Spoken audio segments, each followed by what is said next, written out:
From the moment Jimmy Taylor steps forward, the courtroom tightens with tension as the judge confronts a long trail of broken chances. His past, ISF, SAFEP, relapses, and decades behind bars, collides with the final plea for mercy. But everything shifts the moment the judge revisits the warnings she gave him months earlier. Good morning. You are Jimmy Taylor? Yes, ma'am. And Mr. Taylor, you were previously in court, entered pleas of true in a motion to revoke your unadjudicated probation, counts 1, 2, 3, 4, 5, and 6. You pled true to all of those counts. You're on probation. The second-degree felony offense of theft of property with previous convictions with findings that prior offenses were true. You were placed on that probation January 24th of 2024. I have received the pre-sentence report, as well as there was one incident report from the jail, a page that should have been sent to you all, and also Mr. Coleman has also provided a copy of the court's sentencing hearing, a transcript from that original sentencing back on January 23rd of 2024. Has everyone had an opportunity to review all of those things? We have, Your Honor. State has, Judge. Are there any additions or corrections to that updated report? Not from the defense. Not from the state, Your Honor. There are a couple of things I'd like to speak to if and when the court would like to hear from you. Yes, of course. So let me just, there's no agreement in this, correct? This was just open to the court? That's correct, Your Honor. Yes, Your Honor. And, all right, Mr. Rojas, you may proceed. Thank you, Your Honor. We're going to be asking for the court to continue Mr. Taylor on probation. I know by looking at the PSI on paper, it doesn't look like there's a chance that Mr. Taylor should be given, especially given his criminal history. It looks like his criminal history is all in some way related to drug use, drug abuse. If you look at the allegations he pled true to, those are the non-compliance allegations have to do with drugs. And the reason for not complying with the JCBI program, he doesn't come from a wealthy background. He doesn't have a whole lot of affluent friends and family members that can help him out. He had a ride with his brother. His brother had an accident, and that option was not available to him anymore. He indicates to me that he does want help getting off of the drugs, and I'm sure that when Mr. Coleman has a chance to speak, he's going to point out the comments made by the court to this defendant about not wanting to hear about needing more help with drugs or any relapses. I really don't, because here's the thing, Mr. Johnson. I'm looking back at your original pre-sentence report that when I put you on probation, and I make notations on those reports and make highlights and those types of things. And I'm noting that in that report, you already, before this case, had gone to ISF and SAFEP, and then on this probation, I sent you to ISF at the beginning of the probation. Is that correct or no? I believe parole was sent into ISF. Yes, ma'am. So you were on parole. Yes, ma'am. I gave you a probation against Mr. Coleman's wishes and really against what looked like I should have. You went to ISF regardless of who. So you've been to ISF twice. Is that correct? You're looking at her. You've gone. Have you been to ISF once or twice? How many times? How many times? Twice in 20 years. Okay, so I've been in prison 23 years out of the last 30 years. So I've been doing my time, and but you I keep haven't had a chance to, to do what? Because you've been to SAFEP, you've been to ISF, and you went to ISF more recently, right? Yes, ma'am. Okay. As soon as I got out, I got it right on probation, and I haven't had a chance to. You got right on probation. You didn't. Yes, ma'am. You tested. You tested positive for cocaine. Yes, After ma'am. all of this time, and all the different things that have been given to you, and the opportunity that I gave you back in January of last year, you pled open, just open to me. I could have done anything. Yes. I could have sent you to prison for 20 years, 10 years, and I gave you an opportunity. And I said on that day because Mr. Coleman printed it out for I know me. what you said. Well, Ma'am. so how do I not, how, Up to the midpoint, Taylor fights to explain lost transportation, old trauma, and a lifetime of addiction as the judge dismantles each excuse.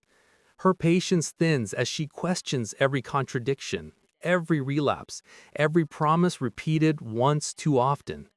And just when Taylor begs for one last chance, the judge must decide whether this story ends in redemption or in a cell. how do I do anything other than what I said? I mean, it's a situation. I've got parents. My mother's 90 years old, man. I don't want her to die and I be Hey, in prison. we're not talking about anybody You but know, you today. Yeah, I know. I'm sorry your mom's that old and that you Yeah. haven't been around to be with her, but that's whose fault? It's not going to be my I fault if understand you're what not there. saying, but How about some personal responsibility instead of my mama's old what and I don't would send like me to do, prison? ma'am, you know.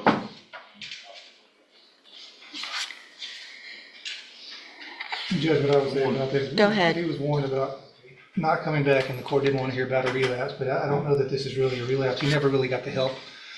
On this most recent term of probation with the JCDI, and if transportation is gonna be a problem, I know he's already been to Safe P, Judge, but it would be the relapse, portion of Safe P would be appropriate, or a whole new term. Hold on. So if I'm reading this, I want to know when he went to ISF this last time. Parole sent him when, because the way I'm reading is you were released from ISF and started JCDI August 6th of 2024. So I put you on probation in January, and between January and August, you went to ISF last year. Is that correct or no? Rose sent him to ISF because of this new charge. Okay, so when was that? He was in custody in Jefferson County, Mhm. and then from custody. Went straight there. parole, So I placed you on probation, you never got out, you went and got help at ISF. Okay, all right, anything else? And Judge, if the court, and it seems like the court is not leaning towards probation. No. No, I would point out, we understand the range of punishment is up to 20 years, but the bottom line of that range is 2 to 20. And I still haven't done anything yet, so your response and how you act right now is gonna go into what I do. Now, I understand the legislation makes it possible to go all the way up to 20, but it also makes it possible to go down as low as 2.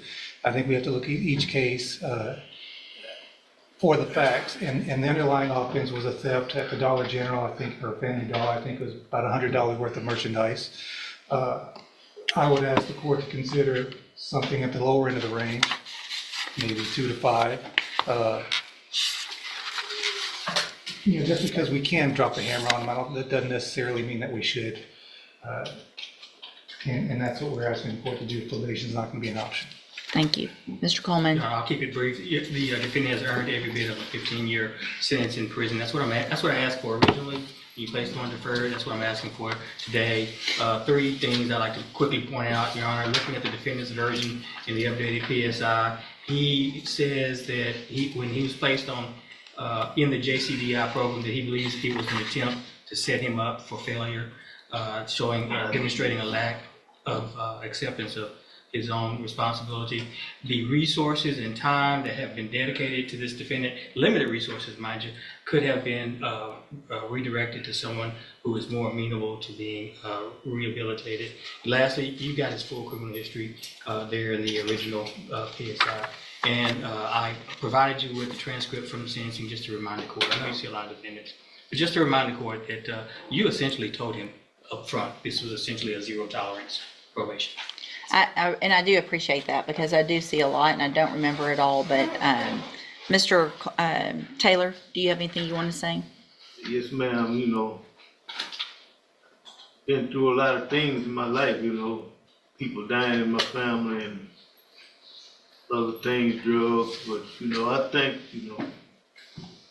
that I could do better if I had a chance, proper opportunity, ma'am. And I did a lot of time, I've done my time. You have. I don't think just putting me in prison, I think I need a chance, I really do. It doesn't make any sense because you're saying, you've done a lot of time and at some point You either say, I don't like prison and I want to do better, That's what I want, man. but you didn't take advantage of the opportunities you were given. You're saying you want help, and we gave you help, or parole gave you help. So you didn't even get out on my probation yet. You had ISF, a reminder of the tools that you had a long time ago. You had those things, and you got out and you didn't take advantage of the opportunity that I told you. You better take advantage of it, because you're not going to get it again. You're saying the same things that you said. Please just give me another chance. I'm going to do better. Please send me to ISF for a safety. It's all the same thing that you're saying, and no one is setting anybody up for failure. Hang on. To the JCDI. I had back surgery. So what you're telling me is when did you have back surgery? 8 years ago. Okay. But they only did half. Part of my back. Listen. I'm not making excuses. If you're throwing out to me that you had back surgery 8 years ago, then you are digging for everything you possibly can, and we're done with all that. I'm going to find that you previously entered your pleas of true to counts 1 through 6 freely and voluntarily. I'm going to find those counts true. I'm going to find sufficient evidence to find you guilty, and at this time, find you guilty of theft of property with previous convictions. I'm going to sentence you to a term of 12 years in the institutional division of the Texas Department of Corrections. You will receive credit on that sentence for any time that you've been in custody that the law gives you the right to receive. I'm going to hand you trial court certification that shows this was not an agreement. You do have some limited rights to appeal. You can talk to Mr. Rojas about that. I'm also going to hand you a written admonishment regarding your ineligibility to possess a firearm or ammunition. Because of the judgment entered against you, you're ineligible under Texas law to possess a firearm or ammunition. Possession of a firearm or ammunition could lead to charges against you. Firearm is a legal term, and you should read the written admonishment I provide you to see what devices qualify as a firearm. If you have any questions about the laws that make you ineligible to possess a firearm or ammunition, or about how long that lasts, you can talk to Mr. Rojas. Y'all need to sign that, and he'll give you a copy of it. Thank you. Jimmy Taylor enters court clinging to the hope of one more chance, but the judge's memory of his history shadows every word. His attorney argues poverty, addiction, and transportation failures, painting him as a man trapped by circumstance. Yet the judge counters with years of ignored opportunities, ISF, SAFEP, parole interventions, and zero-tolerance warnings he swore to follow. As Taylor pleads that age, grief, and old pain held him back, the judge dismantles each excuse, insisting responsibility can't be postponed forever. The prosecutor pushes harder, highlighting his belief that the system set him up, revealing a deeper refusal to accept fault. When Taylor repeats the same promises he once made, the judge finally delivers 12 years in prison. Even then, one careless step triggers a chilling warning. Disrespect could add years more. In that moment, the courtroom understands. Accountability arrives whether you're ready or not.